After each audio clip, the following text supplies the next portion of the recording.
Tecno Pova 5. Yep guys, ito ang smartphone natin for this week at nakakatuwa lang talaga for this price category, 7,990 pesos.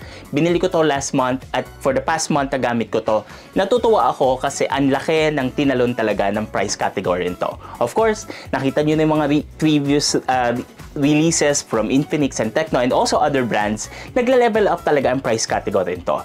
Pero for 7,990 pesos, hindi ka lang pipili ng smartphone para sa kagustuhan mo, but also yung kailangan mo ng mga features. I think both ways nakuha ni Tecno Pova 5 yung features na yon para swak sa 7,999 pesos. So I'm gonna explain to you bakit at ano mga konting heads up na kailangan nyo malaman tungkol sa smartphone na to. Shoutout muna sa Tecno Pova 5. Tuwang-tuwa ako sa box packaging nyo kasi this is a triangular box packaging. Ngayon, if you compare the box ng Tecno Pova 5 versus sa ibang series nila like the Tecno Camon 20 Pro series, di hamak na mas tipid ka pa rin sa volume pagdating doon sa what I call this, dito sa box ng Tecno Camon. Pero, makikita nyo naman, side by side, mas attractive and alluring yung box ng Tecno Pova 5. Ngayon, magandang insertion lang to, a little bit of marketing, kasi although medyo mas malaking space na kinukuha nito sa mga shelves, mas attractive siya. And of course, dito sa Pilipinas, meron silang partnership with Free Fire, yung mismong game na Free Fire. Pero kung tutuusin, skin naman talaga siya kung saan sa ibang bansa, ang makikita nyo ay itong napakagwapong box na ito. Ngayon, bibigyan ko kayo ng quick rundown of the specifications of this smartphone. Powered by a Helio G99 processor, meron siyang 8GB of RAM, 128GB storage yung kinuha ko for 7,999, but may option ka rin for 256GB for 8,999. So, magdadagdag ka lang technically ng 1,000 pesos. Yung harap, meron tayong IPS display na Full HD at also 120Hz. Ang maganda dito is, ito yung isa sa mga pinakagwapong IPS display na nakita ko in a while.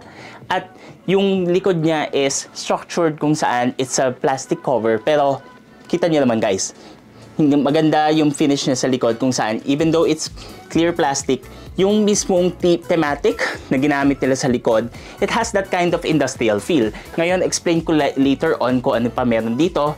50 megapixel camera, assisted ng depth camera lang din, and of course, meron kang standard flash. Meron kang 45 watt charging kasama dun sa box, and again, 6,000 mAh battery. So yun yung quick rundown ng specs. Ibigay na natin sa inyo in 5 questions ano yung mga heads up and also yung mga nagustuhan ko para sa smartphone na to. Okay, 6,000 mAh yung battery ng smartphone na to. Hahanapin ko na kayo, medyo mataba siya compared to 5,000 mAh katulad ng Tecno Camon 20. Pero ang price point na to for 7,999, hindi masyado kino-considerate yung form factor in terms of bulkiness or chunkiness. Meron din, siguro more on the female side, pero itong Tecno Pova 5 kasi, majority na kinukuha niya or ina-allure niya talaga sa target audience niya is mga lalaki. So sa kanila, kung malaki yung kamay, okay naman din. Like for example, 5,000 mAh, nadja-juggle ko pa rin. For 6,000 mAh, medyo nahihirapan lang ako ng konti. Ngayon, wala pa tong screen protector. Yung mismong casing niya. Pag sinama natin yung casing niya, medyo nandun ka na sa point kung saan slightly nagkakaroon ka ng imbalance pagdating doon sa feel and grip. Sa kanila, gusto nila solid yung hawak sa smartphone. Maganda yung corners at hindi ka bibitinin. For 6,000 mAh, napakaliit lang ng laki ng overall size ng smartphone na to versus 5,000 mAh ones kung saan hindi mo na halos mapapansin yung difference sa 6,000. Ulitin ko, pakita ko sa inyo yung konting difference niya versus Camon 20 Pro. Makikita nyo, konting-konti lang sa edges, halos hindi mapansin. Kaya, for me, for the additional 1,000 mAh na dinagdag niya, siguro at the most, yung mapapansin mo lang talaga para sa smartphone na to is yung added chin niya sa baba. Kasi, yung mga smartphones na to, yung mga chins niya, like for this one, hindi na niya kaya yung parang flip yung display or mas manipis yung ma-achieve niyang what they call this, chin para doon sa display. So, forgivable siya. Walang problema on that one. Again, yung gusto ng price point na to is really more on the feel. So, for 6,000 mAh, hindi lang siya solid hawakan, matagal yung battery life. Yung battery life nito can last confidently 2 araw. Now, yung sinabi ko tong 2 araw na to is with mixture of socials. Siyempre, nandun yung pag-Facebook, Facebook Messenger, TikTok, and then siguro hanggang 3 na ml from time to time. Ibig sabihin, sapat na yon para sa Starlight commissions mo, para makuha mo and mag-level up ka everyday. 3 laro kada araw, kaya mong gawin yon in 2 days. Meron siyang kasamang 45-watt charger para dito. Ngayon, hindi mo naman kailangan every time na mag-charge using this brick. Pwede ka naman din mag-charge gamit ibang methodologies, and para sa akin, sapat na rin siya. Just in case nasa labas ka at may konti ka pa rin battery anxiety, it's okay to charge it from time to time. Pero pag nasa bahay ka, chinarge mo ng 45 watts, yung full charge nito, siguro a little bit over 1 hour lang. Nakakatawa nga 45 watts. Yung Camon nasa 35 watt, ito 45 watt. Ito yung isa sa mga highest endurance or long-lasting battery smartphones na na-encounter ko in a while. So, nandito yung feeling kung saan confident ka na gagamitin mo itong smartphone na to pagdating sa endurance. Kasi kinuha mo talaga itong smartphone na to na kaya niyang tapatan yung usage scenario mo, labanan ka pagdating sa socials, sa camera, pagbabrowse, and also tawag, call, text, or even communication. Lastly is, syempre, gaming. On the gaming perspective, mamaya i-discuss ko. Okay, question number 2. Kamusta yung back cover niya o yung design niya?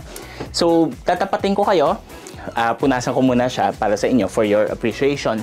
Ito ang isa sa mga pinakagwapo na smartphones na nakita ko, especially at this price point. So, ulitin ko, flat cover siya ng plastic, pero sa baba nyon or sa underneath that clear plastic cover is meron siyang mechanical na finish kung saan meron siyang mga finishes like for example graded finish pagdating sa mga carbon fiber finish, metal plates, and even I'm not sure kung nakikita nyo here pero bigyan ko na lang kayo ng feed sa camera. Meron siyang mga pentalobe screws na inspired even dun sa ginagamit ng MacBook. So ibig sabihin, meron siya may pagka-mech or parang advanced features na nakaka-relate yung price point na ito. Bakit nakaka-relate? Bigyan ko kayo ng konting facts. Itong target audience na to at this price point, syempre, ang ating mga kababayan na blue-collar chips. Ibig sabihin ng ganitong price point, sila yung mas nakakakita commonly ng mga elements na katulad nito. Pagdating sa mga mechanical finishes, mga engineers, architects, and also mga construction workers, even from the simple ones na nakikita nyo, doon sa pagdaan nyo ng mga business district, itong finish na to is quite similar. So, nabibigyan ka ng magandang impression na pag meron kang hawak ng smartphone to, it has that kind of strength, durability, and also may pagkakonting gamer feels, which is yung ini-imply nila dito sa design na to. So, marami siyang textures, although hindi mo siya mahawakan, in a visual preference, busog na busog ka. Okay, question number 3. Kamusta yung IPS display niya? Okay guys, medyo dadiretsohin ko na kayo. This one, IPS yung display niya, pero huwag niyong mamalitin. Ito ang isa sa mga pinaka magandang IPS display na nakita ko on a smartphone. Kasi itong IPS display na to, wala siyang gaps in terms of air pagdating doon sa display. Ibig sabihin nito, yung color reproduction niya, yung glossiness niya, maganda. At bigyan ko na lang kayo ng tight shots pagdating dito. Pero, I can confidently say na halos mala AMOLED yung mismong display na to. So, babaan ko lang yung brightness. May kita nyo dito, yung black on black niya, halos hindi pansin yung pagdating doon sa IPS niya na illuminated siya by an LED backlight. Compare natin. Tignan nyo naman guys. This is Tecno Camon 20 Pro 4G in AMOLED, and this is the same Tecno POVA 5. Nakikita nyo? Halos yung in terms of contrast niya, lumalaban siya. Nakikita nyo naman yung difference guys. Same sila ng halos brightness level, pero AMOLED, IPS, tuwang-tuwa ako sa IPS display nito. Again, 120Hz display, so napaka-snappy niya. Pero, dahil yung sinabi ko earlier na 6,000 mAh ito, tapos 120Hz display, yung ginawa ko is, lagi na lang naka-crank up yung brightness niya all the time para sa akin. At yung sa display, pagdating doon sa refresh rate, nag-constant 120Hz na ako. Hindi ko na ginawa yung automatic switch refresh rate from 60 to 90 to 120. Para sa akin, dahil confident ako na may konting additional battery siya, kinrank up ko na lahat ng settings para mas enjoyable yung mismong viewing experience mo pag ginagamit mo tong smartphone na to. Itong smartphone na to is powered by Helio G99 processor, 8GB of RAM, and then meron siyang extended RAM up to 16, technically 8 plus 8 siya. And then yung kinuha ko ang variant is the 1 to 8GB storage kasi binili ko to during its launch. So on that point, maganda yung processor niya to the point na it's already capable of doing most of the applications flawlessly. Ngayon, may konting caveat tayo doon sa word na flawlessly kasi mamaya tuturuan ko kayo kung paano maging flawless lahat ng mga apps nyo on this one. Ngayon, since this is really intended more of an casual gaming smartphone, itatapatin ko na kayo pagdating sa Mobile Legends. Tuwan-tuwa ako on ang Helio G99 at yung configuration niya, kaya niya ang super in terms of the refresh rate. And then, pagdating doon sa graphics, kaya nyo i-crank up into ultra, pero I suggest keep it at high.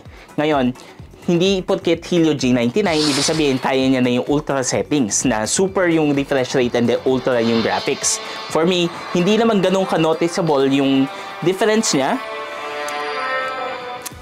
Hindi naman ganun ka-noticeable yung difference ng mismong high and ultra. Ang importante here is more of stability of the frame rates.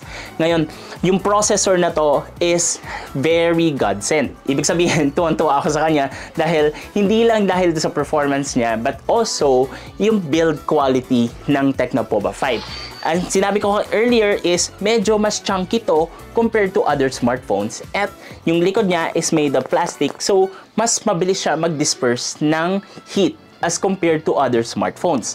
So, kuha mo yung benefit na napakaganda yung feel, dual stereo speakers, maganda tignan, at yung pagdating sa immersive playness ng Mobile Legends, nandoon siya. I'll give you a sample of the clip right now of my gameplay.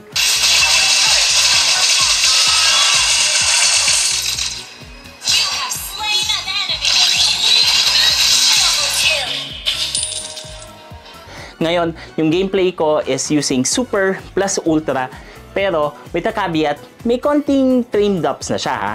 Pero hindi naman siya to the point na parang mayayamot ka tas gusto mong ihampas yung smartphone mo. Walang ganun.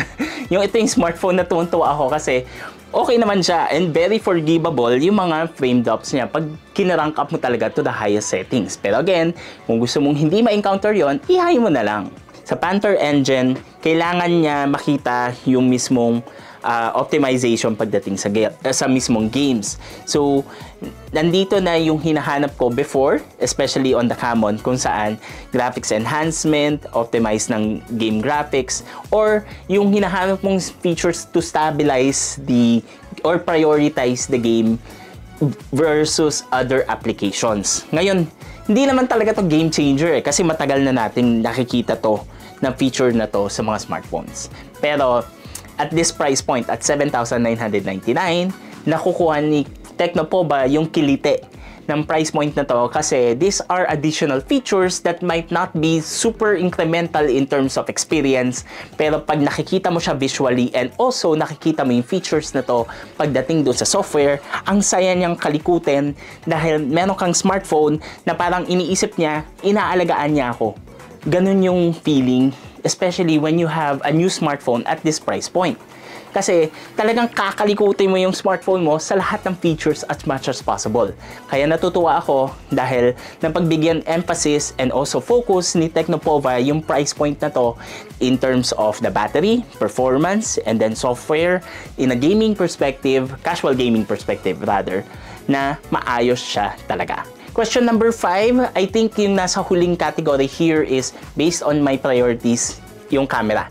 50 megapixel camera assisted by a 2 megapixel depth sensor. Pero, ang tanong is, okay ba yung camera niya? Ang sagot, yes. So, ang kailangan mo lang tandaan dito is proper lighting and proper adjustment pagdating do sa mga situations. Pagdating sa nighttime, talagang mag-e-expect ka na ng konting degradation of quality. Meron siyang moments kung saan nighttime, kumuha ka ng picture, tataas na yung noise. So that's very well given. Pero in other situations, kumuha ka ng pictures ng pusa, ng hayop, pagkain, all good. Siguro sa pagkain, for me, preference lang is nakukulangan lang ako ng konting pigment pagdating sa pula. Pero nothing to the point na parang sobrang artsy-fartsy here. Additional points lang pagdating dun sa camera niya. Punas-punas lang ulit guys. Dahil flat yung mismong panel niya sa likod kung saan nakikita nyo to. So magsa-selfie ako right now para makita nyo. And then pipicturean ko rin kayo sa setup ko. So, let's check lang right now. Aba, in fairness wala din siya yung parang pinipicture mo yung isang bagay na super black tapos mag-a-adjust siya.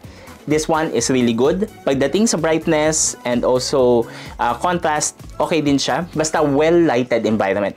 Ngayon kanina may sinabi ako na caveat kung saan pagdating sa smartphone, software niya, kailangan may gagawin ka para maging flawless yung utilization mo ng smartphone na to. So for that point, pag nakuha nyo itong smartphone na to, i-uninstall nyo lahat ng pre-loaded applications. From Facebook, meron ka ditong Messenger din. Ano pa ba yung mga pre-loaded applications? Siyempre, meron tong Shopee, and then yung iba. Kasi, ang napansin ko sa smartphone na to, if you utilize the pre-loaded software, medyo nagsa-stutter siya. I think this is just really common in new smartphones kasi outdated na yung software o yung application pagdating sa pagbukas mo ng mismong smartphone. So on that point, i-uninstall mo. Huwag mo i-update. Kasi mas maganda yung fresh install pagdating sa Facebook and other applications. Yung ginawa ko to, nabawasan yung loading time and also stuttering time pagdating doon sa browsing ng mismong Facebook ko. So yung Facebook ko ang bilis mag-load. On this point, nakakatuwa siya. Okay guys, so thank you so much for checking out this video. I hope natuwa kayo dito sa Tecno Pova 5. Ito yung isa sa mga smartphones na talagang nakuha niya yung kiliti ko kasi for 7,999, of course, we could be demanding consumers, pero binigay niya lahat ng priorities mo. Battery, performance in terms of look and design, plus a little bit of bonus pagdating doon sa mismong box packaging. Natutuwa talaga ako dito sa box packaging nito. Saan triangular siya. Guys, kakaiba talaga pag ikaw yung mismo nag-unbox din ng smartphone. Hindi lang yung presyo ang iniisip mo. Kasi kasama din sa experience ito. Okay guys, so if you have any questions about this smartphone and also, just in case lang, may tanong pa kayo for anything about in this price category, go lang.